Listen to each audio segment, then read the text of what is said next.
কেউ বললে ভাই মজিদ ভাই যদি না পায় তাহলে তো আমাদের মান সম্মান থাকবে না। আমি আপনাদের স্পষ্ট ভাষায় বলতেছি, 17 বছরের ইতিহাস, 17 বছরের ইতিহাস ঝিনেদার মজিদ ভাই, 17 বছরের প্রত্যেকটা প্রোগ্রাম কেন্দ্রের অর্ডার অনুযায়ী বাস্তবায়ন হয়েছে। অন্য জেলা হয়েছে কিনা জানি না, কিন্তু আমার ঝিনেদার মজিদ ভাই প্রত্যেকটা প্রোগ্রাম সাফল্যের সাথে বাস্তবায়ন করেছে। এইটাই আমাদের ফলাফল দিতেই হবে। প্রত্যেকটা লোক জেলে ঢুকেছে, মজিদ ভাই টাকা দিয়ে নিঃস্বার্থ ভাবে তাদেরকে জেল থেকে বের করেছে। মজিদ ভাই জেল কেটেছে। আমাদের জেলায় প্রত্যেকটা প্রতিষ্ঠানে যেখানে টাকা দিয়েছে, পয়সা দিয়েছে, মজিদ ভাই দিয়েছে।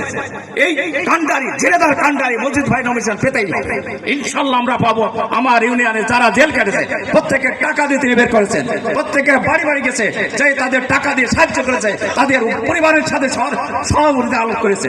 আমরা কি তা দাবি করতে পারি না? অবশ্যই ভাই, ইনশাল্লাহ পাবো। আপনারা দোয়া করবেন, ইনশাল্লাহ আগামীতে আমাদের সামনে শেষ আসে আমরাই হারবো ইনশাল্লাহ। সবাইকে ধন্যবাদ। এ পর্যায়ে বক্তব্য নিয়ে আসছেন